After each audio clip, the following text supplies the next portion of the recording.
بسم اللہ الرحمن الرحیم۔ دوستو، یہ وہ زمانہ تھا جب عرب میں قوم سمود کا ڈھنکا بجتا تھا۔ یہ لوگ زیادہ تر کھیتی باڑی کرتے تھے۔ اللہ تعالیٰ نے ان کی زمینوں کو بڑی زرخیزی عطا کی تھی۔ مٹی بھی بہت طاقتور تھی، فصل بہت خوبصورت ہوتی تھی، پانی بھی بہت زیادہ تھا۔ لوگوں نے کنویں کھودے ہوئے تھے۔ دراصل یہ اپنے وقت کی بہترین انجینئر تھے۔ ان کے محلات، قلعے اور مکان ان کے ہرگز منہ بولتا ثبوت تھے۔ میدانوں میں بڑے بڑے محل تو ہر زمانے میں بنائے جاتے تھے، لیکن قوم سمود کا حیران کن ہرگز پہاڑ تراشنا تھا۔ یہ لوگ کسی پہاڑ کا انتخاب کرتے، پھر اسے تراشنا شروع کر دیتے، یہاں تک کہ پہاڑ میں مکان بنا ڈالتے۔ یہ مکان غار نما ہرگز نہیں ہوتا تھا، بلکہ اس میں ہوا اور روشنی کا مناسب نظام ہوتا تھا۔ پہاڑ میں تعمیر ہونے کی وجہ سے یہ بہت مضبوط ہوتے تھے۔ انہی خوبیوں کی وجہ سے پورے علاقے میں ان جتنا خوشحال اور طاقتور ملک کسی کا نہیں تھا، اور یہ خوشحال اور طاقت ہی کا گھمنڈ تھا جس نے انہیں معزز اور ظالم بنا دیا تھا۔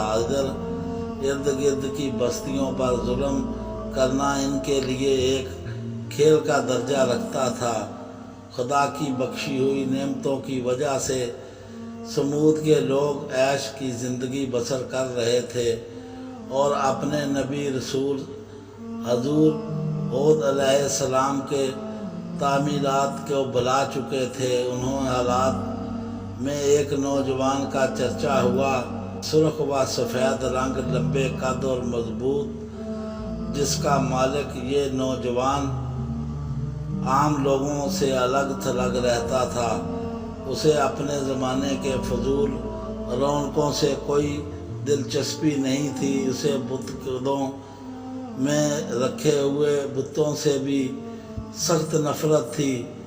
لوگ اس کی زبان سے بتوں کا متعلق نفرت کی کلمات کئی دفعہ سن چکے تھے، لیکن اس کی شرافت اور دیانت کی وجہ سے اسے کچھ نہیں کہتے تھے۔ اس نوجوان کا نام صالح تھا، ایک معزز قبیلے کا باوقار شخص جسے بعد میں اللہ نے اپنے نبی بنایا۔ حضرت صالح علیہ السلام نے شہر کے بڑے بڑے لوگوں کو دعوت دی۔ انہوں نے کھانا کھلانے کے بعد لوگوں کی آمد کا شکریہ ادا کیا۔ انہیں بلانے کا مقصد بتاتے ہوئے کہا کہ اے لوگو، آج میں نے تمہیں وہ بات یاد کرانے کے لیے بلایا ہے جس کی تم بھول چکے ہو۔ مجھے علم ہے کہ تم اس بات کا انکار نہیں کرتے کہ اللہ ہی ہے۔ تمہیں یہ تمہاری زمین کو بنایا، لیکن اس کے باوجود تم اس کی عبادت کرنے کی بجائے ٹوٹے خداؤں کے سامنے جھکتے ہو۔ اے میری قوم کے سرداروں، یہ گمراہی چھوڑ دو، ایک اللہ تعالیٰ کی عبادت کرو، وہی تمہارا اصل رب ہے۔ اسی نے اپنے گناہوں کی معافی مانگو، سرکشی کا رویہ چھوڑ دو۔ حضرت صالح علیہ السلام کی گفتگو کے جواب میں ان سرداروں نے کہا، اے صالح، ہمیں تم سے بہت سی امیدیں تھیں۔ ہم تمہیں بہت معزز اور باوقار شخص سمجھتے تھے، لیکن تم نے ہمیں گمراہ کہہ کے ہمارے باپ دادا کے دین کو گالی دی ہے۔ تمہاری کوئی بات ہماری سمجھ میں نہیں آئی۔ آخر ہم ان خداؤں کی پوجا کیوں چھوڑ دیں جن کو ہمارے باپ دادا پوجتے رہے ہیں؟ تم نے ہمیں بہت مایوس کیا ہے۔ حضرت صالح علیہ السلام نے انہیں سمجھانا چاہا، لیکن وہ ناراض ہو کر وہاں سے اٹھ آئے۔ انہوں نے حضرت صالح علیہ السلام کو خبردار کیا کہ اگر انہوں نے یہ بات عام لوگوں میں کی تو تنازع نتائج کے وہ خود ذمہ دار ہوں گے۔ حضرت صالح علیہ السلام نے سرداروں کی دھمکی کی کوئی اہمیت نہ دی اور اپنی رسالت کو عام اعلان کر دیا۔ یہ خبر جنگل کی آگ کی طرح پھیل گئی اور صالح رسول اللہ ہونے کا دعویٰ کر دیا۔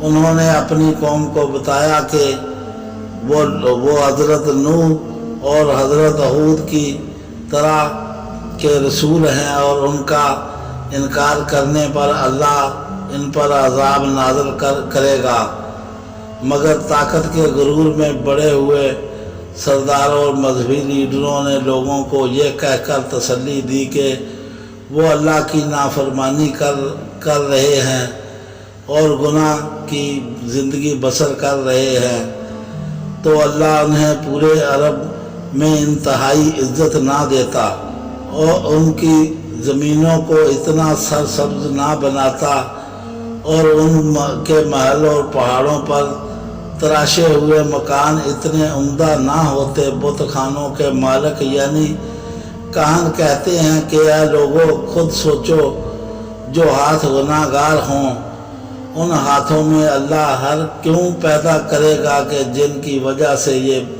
وہ پوری دنیا میں معزز بن جائیں۔ کچھ جھوٹے دانشور کی کوڑی لائے اور کہنے لگے دراصل اس صالح علیہ السلام کا علیحدہ اور تنہا رہنے سے نعوذ باللہ ذہنی توازن بگڑ گیا ہے، اس لیے یہ اپنے باپ دادا کو گمراہ قرار دے کر ایسی بہکی باتیں کر رہا ہے۔ کچھ زیادہ ہمدردی جتاتے تو کہتے یہ بیچارہ صالح پر کسی بدروح کا سایہ پڑ گیا ہے، بعد یہ بھی کہنے سے بھی باز نہ آئے کہ صالح جادوگر ہو گیا ہے۔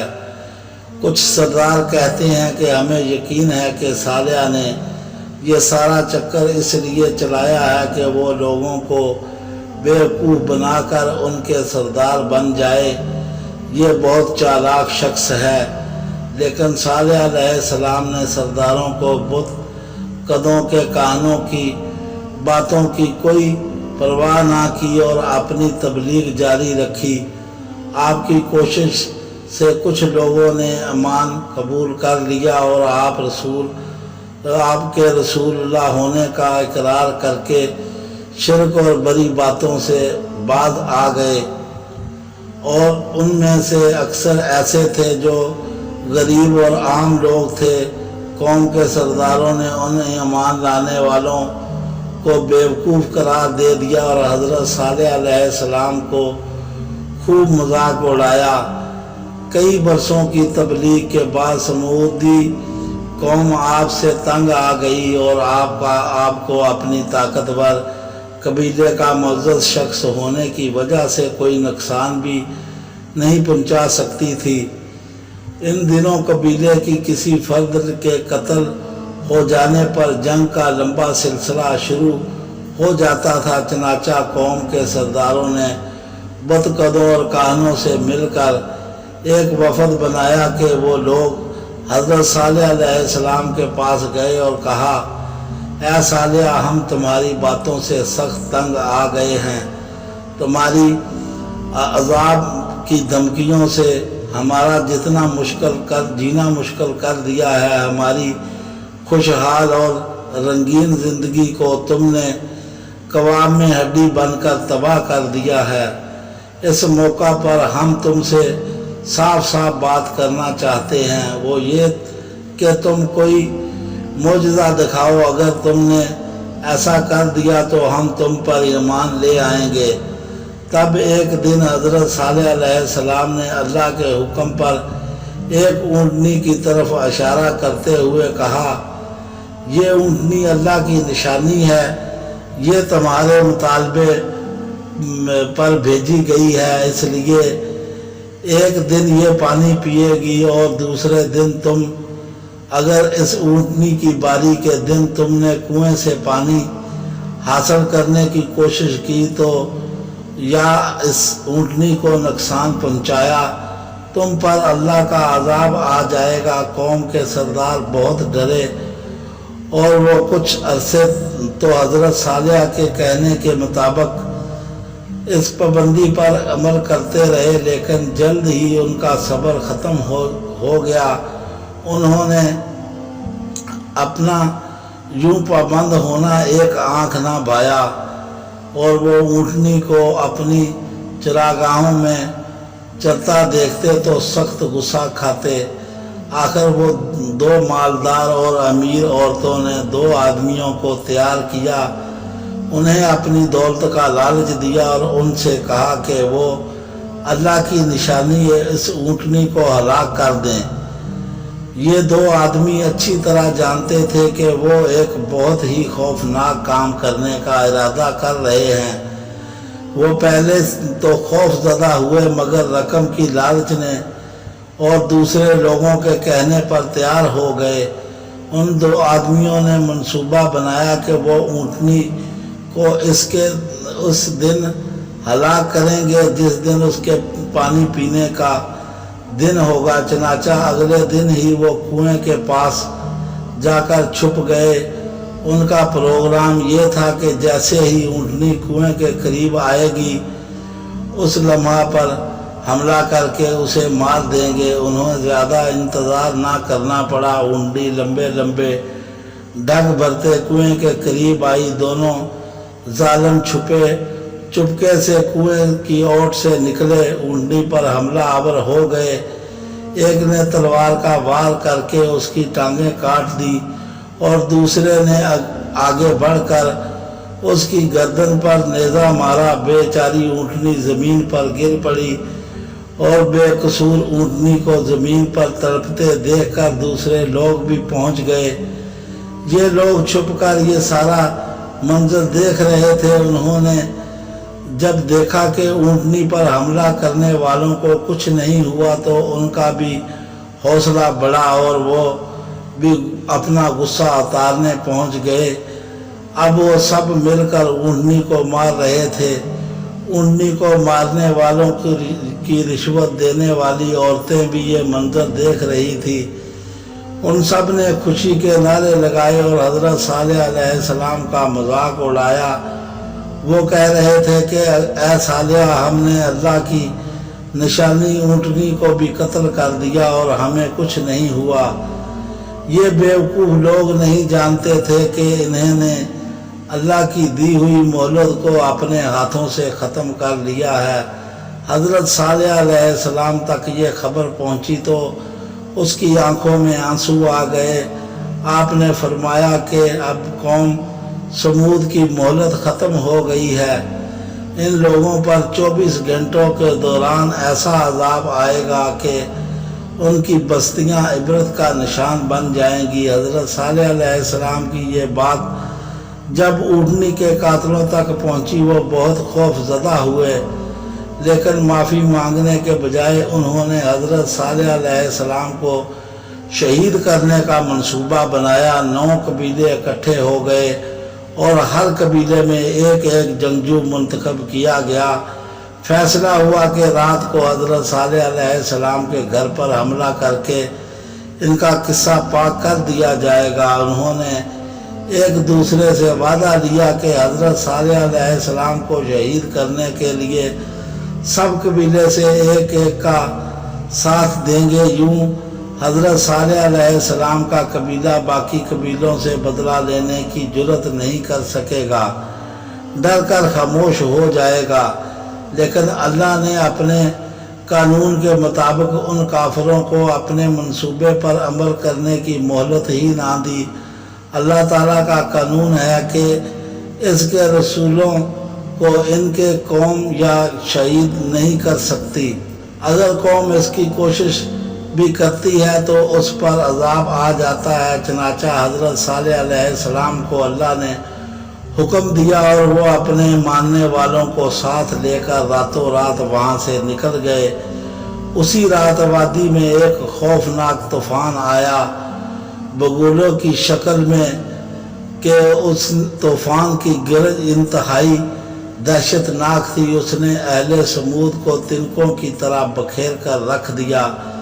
مضبوط محلوں اور قلعہ نما مکانوں میں رہنے والے یہ بدقسمت لوگ اب اللہ کی پکڑ میں تھے۔ صبح ہوئی تو ان کی بستی عبرت کا نمونہ بن چکی تھی۔ ایک بھی کافر زندہ نہیں بچا تھا۔ مکانات محلات تو ذکر ہی کیا، پہاڑوں میں بھی جو نظر آ رہے تھے جیسے ہوا اس کے آر پار ہو گزری ہو۔ اور یہ پہاڑ اور محل پتھروں کے نہیں بلکہ کسی کاغذ سے بنے ہوئے تھے۔ یہ سب دوستوں ختم ہو گئے۔ دوستوں ہماری کہانی پسند آئے تو ہمیں دوستوں میں لائک اور شیئر کریں اور ہمارے چینل کو سبسکرائب کریں اور بیل آئیکن کا بٹن ضرور دبائیں تاکہ ہماری آنے والی ویڈیو آپ کا نوٹیفیکیشن آپ تک جلدی پہنچ سکے۔ ہمیں دعاؤں میں یاد رکھیں۔ اللہ حافظ۔